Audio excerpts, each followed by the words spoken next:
చాలా సంతోషం. ఈరోజు జూలై 2 అంటే రాష్ట్ర అవతరణ దినోత్సవం. మన అందరికీ అద్భుతమైన ప్రతి ఇంట తెలంగాణ రాష్ట్రంలో పండుగ వాతావరణాన్ని తలపించే విధంగా ఆనందంగా ఉంది. రాష్ట్రం కావాలని అనేక మంది త్యాగాల ఫలితంగా శ్రీమతి సోనియా గాంధీ గారు మన నాయకురాలు ఆనాడు తెలంగాణ రాష్ట్రానికి సంగతి మనందరికీ తెలుసు.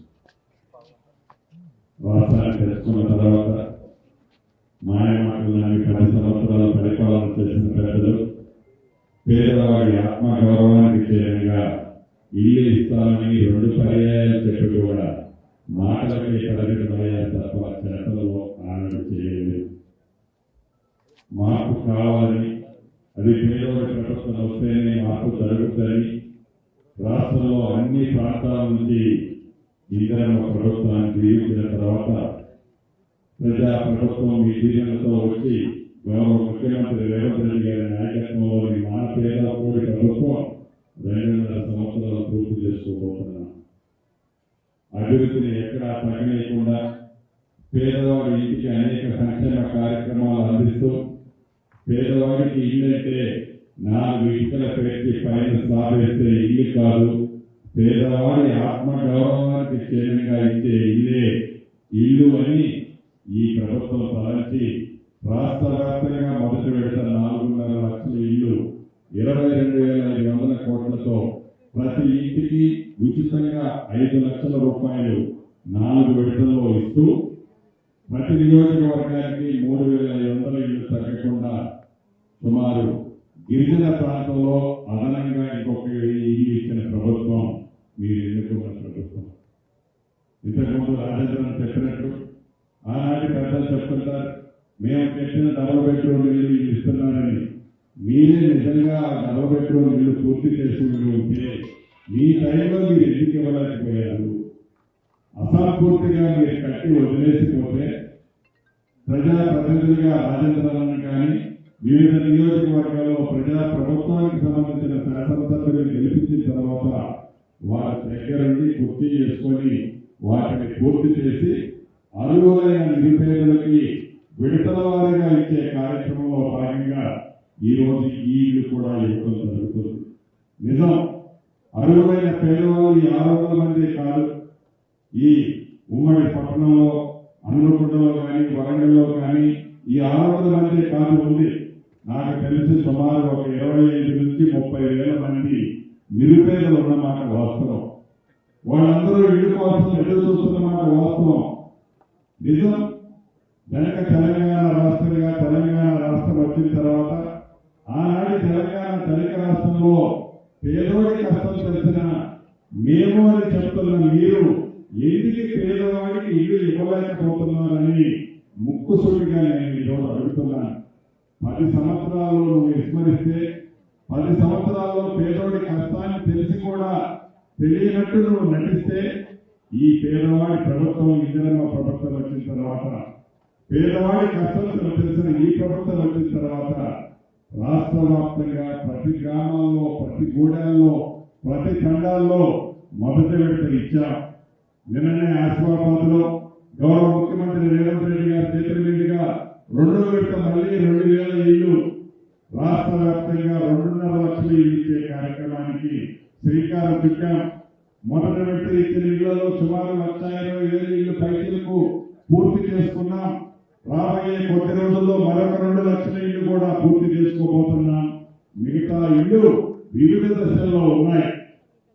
2వ విడత ఇచ్చే ఇళ్లలో ఏవైతే అసంపూర్తిగా ఆనాడు పాత ఇందిరమ్మ ఇల్లు అసంపూర్తిగా మిగిలిపోయింది కానీ ఆ ఇంటి ఆసాన్ని ఇల్లు పూర్తి చేద్దామని మొదలుపెట్టిన తర్వాత ఇంట్లో బిడ్డకి పెళ్లి చేయడంలో, కొడుకును చదివించడంలో అసంపూర్తిగా ఇల్లు ఆగిపోతే అటువంటి ఇల్లు కానీ ఆనాటి 10 సంవత్సరాల్లో త్వరలో ఏదైతే దెబ్బలు తచ్చుకుంటూ మేము ఇల్లు కట్టించామని గృహజ్యోతి ద్వారా గృహలక్ష్మి అనే కార్యక్రమం ద్వారా తెల్లగా ఒకటి పేదవాడి మకాన పడేసి వెళ్ళిపోతే ఆ పేదవాడు నిజంగా వాళ్ళు డబ్బులు ఇస్తారని ఫౌండేషన్ కడితే ఆ కట్టిన ఫౌండేషన్ కూడా ఈ ఇందిరమ్మ ప్రభుత్వంలో నీది ఏ కులమని అడగకుండా, నీది ఏ మతమని అడగకుండా, వచ్చే ఎన్నికల్లో కానీ పోయిన ఎన్నికల్లో కానీ నువ్వు ఎవరికి ఓటేసావని తెలుసుకోకుండా పేదవాడి ప్రభుత్వం, పేదవాడికి అండగా ఉండే ప్రభుత్వం ఈనాడు అటువంటి వాళ్ళందరికీ కూడా 2వ విడతలో ఇంటికి పోతున్నా. అది ఆనాడు కేవలం ఆనాటి ప్రభుత్వంలో ఉన్న పెద్దలు కేసీఆర్, కేటీఆర్, అదే రకంగా సిద్దిపేట ఎమ్మెల్యే నియోజకవర్గాల్లోనే ఇచ్చుకున్నారు. ఈనాడు వాళ్ళు ప్రతిపక్షంలో ఉన్న వాళ్ళ శాసనసభలో కూడా నా శాసనసభకి నియోజకవర్గంలో ఏదైతే 3,500 ఇచ్చామో వారి నియోజకవర్గంలో కూడా 3,500 ఇచ్చాం. అది కాంగ్రెస్ ప్రభుత్వం అంటే, ఇండియా ప్రభుత్వం అంటే.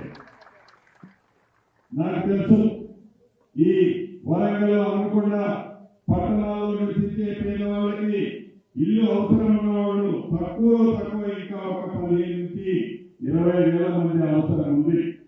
కారు వచ్చేటప్పుడు రాజేంద్రను అడిగారు, అదే రకంగా సురేంద్ర గారు కూడా అనేక పర్యాయాలు అడిగారు, పార్లమెంట్ సభ్యులు అడుగుతున్నారు. హైదరాబాద్ లో విప్లవాత్మకంగా ఒక మంచి ఆలోచనతో ఏ పేదవాడు ఎక్కడైతే నివసిస్తాడో ప్రతి నియోజకవర్గాన్ని ఒక యూనిట్ గా తీసుకొని ఆ నియోజకవర్గంలోని నివాసానికి యోగ్యమైన ప్రభుత్వ స్థలాలు గుర్తించి ఆ పేదవాడికి జీవనోపాధికి ఇబ్బంది కలగకుండా ఉండే విధంగా ఆ ప్రాంతంలోని ఇల్లు కట్టించాలని 1,00,000 ఇల్లు కట్టించే కార్యక్రమానికి శ్రీకారం చుట్టబోతున్నాం. అదే పద్ధతిలో వరంగల్లో కూడా రాజేంద్రన్న, సురేఖక్క, ఎంపీ గారు, ఎమ్మెల్సీ గారు, మిగతా వ్యక్తులు మా పట్టణం కూడా పెద్దదన్న మాకు కూడా అదే పద్ధతిలో కావాలని అడగడం జరిగింది. రాబోయే కొద్ది రోజుల్లో గౌరవ ఇతర కలెక్టర్ని ఈ వేదిక మీద నుంచి ఆదేశిస్తున్నాను. ప్రభుత్వ స్థలాలు ఎక్కడైతే ఉన్నాయో గుర్తించండి. యుద్ధ ప్రాతిపదిక మీద ఈ 2.5 సంవత్సరాల్లోనే మిగిలిన అర్హులైన వాళ్ళకు కూడా విడతల వారీగా ఇల్లు ఇచ్చే కార్యక్రమాన్ని చేపట్టబోతున్నాం. ఇల్లు రాలేదని నా పేరుకి ఆడబిడ్డ ఎవరు కూడా అధైర్యపడద్దు. మీరు బెంబేలు ఎత్తవలసిన అవసరం లేదు. ఇది మాటిస్తే తప్పే ప్రభుత్వం కాదు. తప్పకుండా ఈ ప్రభుత్వంలోనే మీకు ఇల్లు ఇచ్చి తీరుతామని కూడా ఈ వేదిక మీద నుంచి మీకు తెలియజేస్తున్నాను. ఇక వరంగల్ పట్టణంలో అభివృద్ధి గురించి మీకు గౌరవ స్థానిక శాసనసభ్యులు, ఎమ్మెల్యే గారు, ఎమ్మెల్సీ గారు, ఎంపీ గారు అనేక విషయాలు చెప్పారు. నిజమది. ఈనాడు హైదరాబాద్ తర్వాత హైదరాబాద్కి ధీటుగా వరంగల్ పట్టణాన్ని అభివృద్ధి చేయాలని ఈ ప్రభుత్వం చిత్తశుద్ధితో పనిచేస్తుంది. ఇవాళ 2వ తారీఖు, 10వ తారీఖు కానీ 12వ తారీఖు కానీ ఏదైతే డ్రైనేజ్ సిస్టానికి సుమారు 4,800 కోట్ల రూపాయలకు సంబంధించిన టెండర్లు ఖాతా చేసి వడిగా శాశ్వతంగా వరంగల్లో నీటికి సంబంధించి డ్రైనేజ్ సమస్య లేకుండా ఉండే విధంగా పనులు కూడా ఈ ప్రభుత్వంలో చేపట్టి ఈ ప్రభుత్వంలోనే వాటిని పూర్తి చేయడం కూడా జరుగుతుందని వేదిక ద్వారా తెలియజేస్తున్నారు.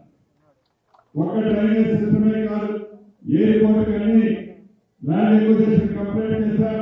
రాబోయే కొద్ది రోజుల్లో దానికి కూడా శంకుస్థాపన చేస్తాం.